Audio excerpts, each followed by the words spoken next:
Hello students. तो हम कर रहे थे लास्ट वीडियो में हमारा 8th क्लास का चैप्टर नंबर सेकंड था, जो हम उसके क्वेश्चन आंसर रह गए थे। हमने इस चैप्टर की पूरी रीडिंग कर रही थी। अगर किसी की कोई भी वीडियो मिस होगी तो आप मेरे चैनल को सब्सक्राइब करके मेरी प्रीवियस वीडियो देख सकते हो। तो मैं आपके लिए डेली न्यू वीडियो लेके आती हूँ साइंस की, हर एक क्लास की। तो चैनल को सब्सक्राइब कीजिए और फ्रेंड्स में शेयर कीजिए। Thank you. तो अभी हम करते हैं फ्रेंड एंड फू चैप्टर है हमारा। उस चैप्टर के हम क्वेश्चन आंसर कर रहे हैं। तो क्वेश्चन आंसर्स में देखिए, सबसे पहले इस चैप्टर की एनसीईआरटी के फिल इन दी ब्लैंक्स है। फिल इन दी ब्लैंक्स में देखिए, first fill in the blanks है हमारी, macro organism can be seen with the help of. जो माइक्रो ऑर्गेनिज्म है, छोटे छोटे जीव है, उनको हम किसकी हेल्प से देखते हैं? तो उनको हम माइक्रोस्कोपी की हेल्प से देखते हैं। ठीक है, आपको पता होगा छोटे छोटे जीव को देखने के लिए माइक्रोस्कोपी का यूज किया जाता है। ठीक है, तो नेक्स्ट है blue green algae fix fill in the blanks directly from the air to enhance the fertility of soil। तो जो ब्लू ग्रीन एल्गी होती है वो डायरेक्टली फिक्स करती है एयर में जो हमारी होती है फर्टिलिटी ऑफ द सॉइल को। तो क्या होती है वो, कौन सी एल्गी है? नाइट्रोजन। ठीक है, नाइट्रोजन फिक्स करती है इसको। तो नेक्स्ट है alcohol is produce with the help of. तो अल्कोहल किससे प्रोड्यूस होता है? प्रोड्यूस जीस्ट की हेल्प से प्रोड्यूस होता है। ठीक है, तो cholera is a caused by, cholera disease जो होती है किसकी वजह से होती है? बैक्टीरिया की वजह से होती है। ठीक है, इस फिल इन द ब्लैंक्स में आप बैक्टीरिया फिल करोगे। ठीक है, तो नेक्स्ट है हमारे क्वेश्चन आंसर एनसीईआरटी क्वेश्चन। तो इसमें आपको टिक करने हैं करेक्ट आंसर्स। तो फर्स्टली हमारा है मल्टीपल क्वेश्चन है ये। जीस्ट ये used in A production of. जो यीस्ट है वो किसके लिए यूज किया जाता है, किसकी प्रोडक्शन करने के लिए? शुगर, अल्कोहल, हाइड्रोक्लोरिक एसिड और ऑक्सीजन। तो इसका राइट आंसर क्या है? यीस्ट हमने last fill in the blanks में पढ़ा था, अल्कोहल। ठीक है, अल्कोहल इसका राइट आंसर है। तो नेक्स्ट है carriers of malaria causing protozoa is. जो मतलब मलेरिया का कैरियर होता है, ठीक है, किसकी मतलब कौन होता है वो? ठीक है, जो उसे लेके जाता है। Female anopheles mosquito, cockroach, horsefly, butterfly. तो इसका क्या आंसर है? Female anopheles mosquito. हमने इस चैप्टर की रीडिंग में किया था। अगर किसी को नहीं रिमेम्बर है तो चैप्टर की रीडिंग वाली वीडियो देखो, उसमें सब कुछ मैंने इजी वे से समझाया हुआ है आपको। तो नेक्स्ट है हमारा the most common carrier of communicable disease is. तो मोस्ट जो कम्युनिकेबल डिजीज होती हैं उसके लिए मोस्ट कॉमन कैरियर कौन सा है? फर्स्ट है ant, house fly, dragon fly, spider. तो इसमें क्या है? House fly. मैंने एक आपको डायग्राम शो की थी इस चैप्टर में, तो आप इस चैप्टर की रीडिंग अच्छे से करो। दी ब्रेड और idli dough rises because of. तो जो ब्रेड और इडली का डो होता है, ठीक है, वो कैसे मतलब किसकी वजह से राइज करता है? Heat, grinding, growth of yeast cell, kneading. तो किसकी वजह से करता है? ग्रोथ ऑफ जीस्ट सेल की वजह से। ठीक है, ये इसका करेक्ट आंसर है। तो नेक्स्ट हमारा एफ क्वेश्चन है, the process of conservation conversion of sugar into alcohol is called. तो वो प्रोसेस होती है जिसमें शुगर अल्कोहल में चेंज हो जाता है, वो प्रोसेस कौन सी होती है? तो नाइट्रोजन फिक्सेशन, मोल्डिंग, फर्मिटेशन, इन्फेक्शन। तो कौन सी होती है वो? फर्मिटेशन। मैंने आपको पढ़ाया था इस चैप्टर में, फर्मिटेशन वो प्रोसेस होती है जिसमें जो हमारी होती है शुगर अल्कोहल में चेंज हो जाती है। ठीक है, तो नेक्स्ट है हमारी मैथ दी कॉलम्स। एनसीईआरटी के मैथ दी कॉलम करवा रही हूँ आपको मैं।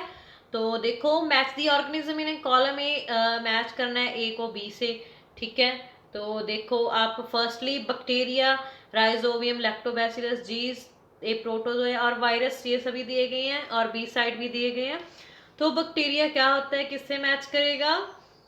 देखो, बैक्टीरिया हमने फिल इन द ब्लैंक में पढ़ा था, फिक्सिंग नाइट्रोजन नहीं, सेटिंग ऑफ कर्ड नहीं, बेकिंग ऑफ ब्रेड नहीं, कॉजिंग मलेरिया नो, और कॉजिंग कॉलरा।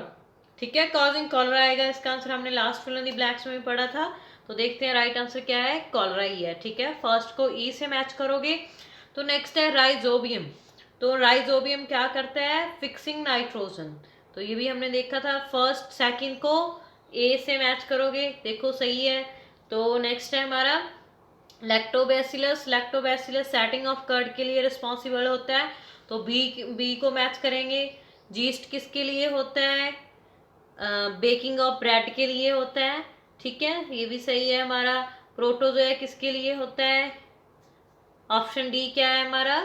Causing malaria. तो वायरस किसके लिए हुआ? Option F, producing antibodies. तो ये हमारे हो गए हैं मैच दी कॉलम्स। तो हमारा फोर्थ क्वेश्चन है, can micro organism be seen with the naked eye, if not how can they seen? ठीक है, तो जो हमारे मैक्रो ऑर्गेनिज्म है उनको हम नेक आई से देख सकते हैं या नहीं? तो अगर नहीं देख सकते तो उसको कैसे देख सकते हैं? तो macro organism can not be seen with our necked आई, तो उनको हम नेक आई से नहीं देख सकते क्योंकि बहुत ही छोटे छोटे होते हैं, तो उनको हम नहीं देख सकते because they are small in size.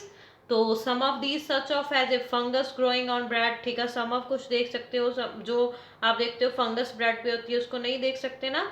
तो can be seen by magnifying glass, तो उसको हम मैग्नीफाइड ग्लास में देख सकते हैं।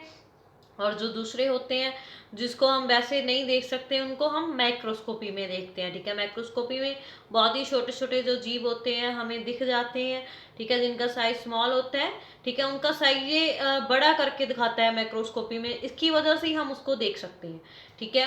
What are the major groups of micro organism? तो माइक्रो ऑर्गेनिज्म के मेजर ग्रुप्स कौन कौन से हैं? Bacteria, fungi, protozoa, some algae. तो ये आप इसका आंसर ऐसे करोगे, जो माइक्रो ऑर्गेनिज्म है उनको क्लासिफाई किया जाता है 4 पार्ट्स में। First is bacteria, fungi, protozoa, some algae. तो ये 4 पार्ट्स हैं, इनमें इनको माइक्रो ऑर्गेनिज्म को डिवाइड किया जाता है। तो नेक्स्ट क्वेश्चन है हमारा, name the micro organism which can fix atmospheric nitrogen in soil.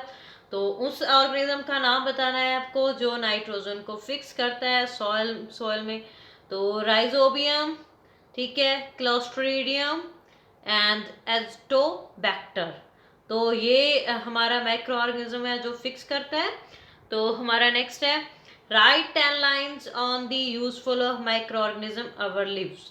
तो 10 लाइन आपने ऐसे लिखने हैं जो माइक्रो ऑर्गेनिज्म बताता हो हमारे मतलब आसपास है, डेली लाइफ में होते हैं, जो हमारे लिए गुड होते हैं, ठीक है, उनको कैसे यूज करते हैं डेली लाइफ में हमने ये बताना है। तो फर्स्टली देखो, मैंने आपको इस चैप्टर में बताया था। तो फर्स्टली बैक्टीरिया होता है like lactobacillus convert milk into curd. तो जो एक बैक्टीरिया होता है जो हमारी कर्ड मतलब मिल्क को कर्ड में कन्वर्ट करता है, लैक्टोबैसिलस, उसका यूज करते हैं। तो bacteria are also involve in the making of cheese. तो बैक्टीरिया किस में इन्वॉल्व होता है? चीज बनाने के लिए भी इन्वॉल्व होता है, ठीक है। तो आप इसको नोट डाउन कर लीजिए पॉइंट्स को। तो acetobacter aceti it is use to producing acetic acid और alcohol, acetic acid from alcohol. तो इसका एसिटिक एसिड से अल्कोहल बनाने के लिए भी यूज किया जाता है। Yeast is used in the commercial production of alcohol, wine and bakery products. Yeast का यूज किया जाता है अल्कोहल बनाने के लिए, वाइन बनाने के लिए और बेकरी के बहुत सारे प्रोडक्ट्स बनाने के लिए। some specific microorganisms are helpful in manufacturing of antibiotics।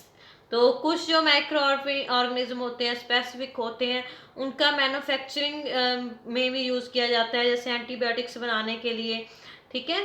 तो micro organism act as a cleaning agent and decompose the waste product into manure. तो ये क्या करते हैं, कुछ जो माइक्रो ऑर्गेनिज्म होते हैं जो हमारे एनवायरनमेंट को क्लीन भी करते हैं, ठीक है, गुड होते हैं हमारे लिए, ठीक है। तो आप इसका आंसर ऐसे करोगे, डेड और weakened microbes are used in the preparation of vaccines. तो जो डेड और मतलब वीक माइक्रो ऑर्गेनिज्म होते हैं, ठीक है, उनके वैसन्स बनाने के लिए भी उनका यूज किया जाता है। Some bacteria fix nitrogen and increase soil fertility. तो कुछ बैक्टीरिया होते हैं वो नाइट्रोजन को फिक्स करने के लिए और सॉइल फर्टिलिटी के लिए भी यूज किए जाते हैं। तो एल्गी, जीस्ट, फंगी और बैक्टीरिया में भी used as an ingredient of a or a substitute for a protein rich foods that are suitable for humans or animal consumption। जो कुछ एल्गीज होते हैं वो हमारी मतलब प्रोटीन रिच फूड्स होते हैं, उनमें भी हमारी बॉडी के लिए भी कंजम्पशन के लिए अच्छे होते हैं, ठीक है। तो उनको यूज किया जाता है जो सब्सिट्यूट। तो some micro organism are taken as a probiotic, कुछ जो माइक्रो ऑर्गेनिज्म होते हैं उनको प्रोबायोटिक के तौर पे लिया जाता है, कुछ वो हमारी बॉडी के लिए हेल्प करते हैं। That are believe to provide health benefits when consumed, तो जब भी हम उसको कंज्यूम करते हैं तो वो हमें बहुत सारे हेल्थ बेनिफिट्स देते हैं, ठीक है। तो नेक्स्ट है हमारा 8th क्वेश्चन। तो 8th क्वेश्चन में क्या है, right a paragraph on the harms caused of bye micro organism. तो आपको जो माइक्रो ऑर्गेनिज्म है हमारे, उनके कुछ हार्मफुल कॉज भी होते हैं, ठीक है, गुड भी नहीं होते। मैंने पढ़ाया था ना इस चैप्टर में, फ्रेंड एंड फू है, कुछ तो हमारे दोस्त हैं और कुछ हमारे दोस्त नहीं है, ठीक है। तो micro organism are harmful to us in many ways. तो जो कुछ माइक्रो ऑर्गेनिज्म होते हैं वो हमारे लिए बहुत ही सारे मतलब कुछ वे होते हैं हमारे लिए हार्मफुल होते हैं। फॉर एग्जांपल देख लो आप, जैसे माइक्रो ऑर्गेनिज्म कॉल्ड पैथोजेंस, तो इनको पैथोजेंस भी बोलते हैं। Cause disease in human, plants and animal, इनकी वजह से ह्यूमन में और प्लांट्स में भी डिजीज हो सकते हैं, ठीक है। Pathogens or germs enter a healthy body through air, water, contaminants, food, and infected person by direct or indirect contact by the carriers। तो इसकी वजह से जर्म्स के भी हेल्थी अनहेल्थी फूड खाने में एयर के थ्रू आ जाते हैं, वाटर के थ्रू आ जाते हैं, फूड के थ्रू आते हैं, और डायरेक्ट और इनडायरेक्ट भी हम इसकी कंजम्पशन कर लेते हैं by the help of carriers, ठीक है। Common elements like cold, influ, cough, polio, chicken pox are caused by virus। तो कुछ जो होती हैं जैसे कफ हो गया, पोलियो हो गया, ठीक है, ये वायरस के कॉजेस के कारण होते हैं। Foot and mouth disease in the cattle are also caused by virus.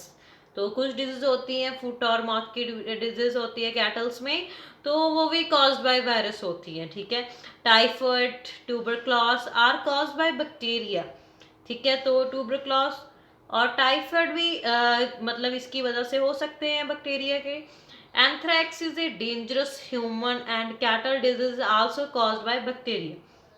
जो एंथ्रैक्सिस होती है, ठीक है, वो एक डेंजरस डिजीज है, तो जिसकी वजह बैक्टीरिया की वजह से होती है, ठीक है। तो नेक्स्ट है हमारा disease like dysentery and malaria caused by protozoa. कुछ डिजीज होते हैं जैसे मलेरिया हो गया, ठीक है, डिसेंट्री डिजीज हो गई, ये सभी प्रोटोजोआ की वजह से होती है। रिंग वॉर्म्स हो गए, ring worm is caused by fungi, ठीक है, रिंग वॉर्म्स हो गए। तो survival micro organism cause disease in plants and दस रिड्यूस दी जील्ड। कुछ जो माइक्रो ऑर्गेनिज्म होती हैं वो प्लांट्स की जील्ड को भी खराब करते हैं, ठीक है, कम कर देती हैं, ठीक है। जब भी प्लांट्स को ये डिजीज हो जाती है तो उनकी जो होती है जील्ड उनकी कम हो जाती है, ठीक है। तो साइट्रिक कैंकर से bacterial disease affects treat of citric fruits and spread by air. कुछ डिजीज होते हैं वो एयर की मतलब स्प्रेड बाय एयर हो जाती हैं, ठीक है। Bhindi yellow vein mosaic disease cause by virus, bhindi का जेलोश कलर हो जाता है, वो भी वायरस की वजह से होता है, ठीक है। तो ये इंसेक्ट्स की वजह से फैलती है। तो rust of wheat is a fungal disease spread through air. तो रस्ट ऑफ व्हीट, ठीक है, ये एयर के थ्रू होती है। Micro organism that grow on our food sometimes produce toxic substance, ठीक है। तो समटाइम ये टॉक्सिक सब्सटेंस भी प्रोड्यूस करती है। These make the food poisonous causing serious illness and even death. तो समटाइम आप सुनते हो फूड पॉइजनिंग होगी, स्टमक पेन हो रहा है, इन्फेक्शन होगी, ये सभी वाली डिजीज होती है वो माइक्रो ऑर्गेनिज्म की होती है। जो बैड माइक्रो ऑर्गेनिज्म की वजह से हमें डिजीज होती है, ये हमें अनहेल्थी बना देती हैं, ठीक है। तो this food borne illness is called food poisoning. तो इस डिजीज को क्या बोलते हैं, फूड पॉइजनिंग बोलते हैं, ठीक है। तो नेक्स्ट है हमारी नेक्स्ट क्वेश्चन है हमारा, what are the antibiotics, what are precaution must be taken while taking antibiotic. तो एंटीबायोटिक्स क्या होते हैं और कौन सी प्रिकॉशंस होती हैं इनको टेकिंग करने के लिए। Antibiotics are the medicine which kill और stop the growth of the disease causing microbes. तो एंटीबायोटिक वो मेडिसिन होते हैं जो हमारी डिजीज हमें माइक्रोब की वजह से होती है उनको किल कर देते हैं, एंटीबायोटिक्स मार देते हैं, खत्म कर देते हैं। They are manufacturing by the growing specific micro organism, ठीक है, ये स्पेसिफिक माइक्रो ऑर्गेनिज्म की वजह से होती हैं। They are use to cure a variety of disease. तो उनको कॉज करने के लिए वैरायटी ऑफ मतलब यूज़ किया जाता है। It is important to take antibiotics only on the advice of qualified doctor. तो हमें एंटीबायोटिक क्वालिफाइड डॉक्टर की एडवाइस से ही लेनी चाहिए। One must finish the course prescribe by doctor to make the drug more effect. अगर आप ज़्यादा एंटीबायोटिक लोगे, डॉक्टर ने जितनी प्रिस्क्राइब की है, तो ये आपके लिए अच्छा नहीं होगा। Antibiotic must not be taken unnecessary. तो एंटीबायोटिक को अननेसेसरी नहीं लेना चाहिए, क्योंकि ये बैक्टीरिया को, बेनिफिशियल बैक्टीरिया को भी किल कर देते हैं sometime. Antibiotics and however not effecting against cold and flu as they are caused by virus. ठीक है, तो अभी हमारा ये चैप्टर के क्वेश्चन आंसर आपके एनसीईआरटी हो गए हैं। तो हम नेक्स्ट आपकी बुक का थर्ड चैप्टर करेंगे, 8th क्लास का सिंथेटिक फाइबर्स वाला। तो अब अगर आपको किसी को कोई भी डाउट हो तो आप मुझसे पूछ सकते हो। चैनल को सब्सक्राइब कर लीजिए, मैं इन क्वेश्चंस का टेलीग्राम लिंक भी डाल दूंगी, आप वहां से भी कर सकते हो। तो थैंक यू, चैनल को सब्सक्राइब कीजिए, like and share please, thank you.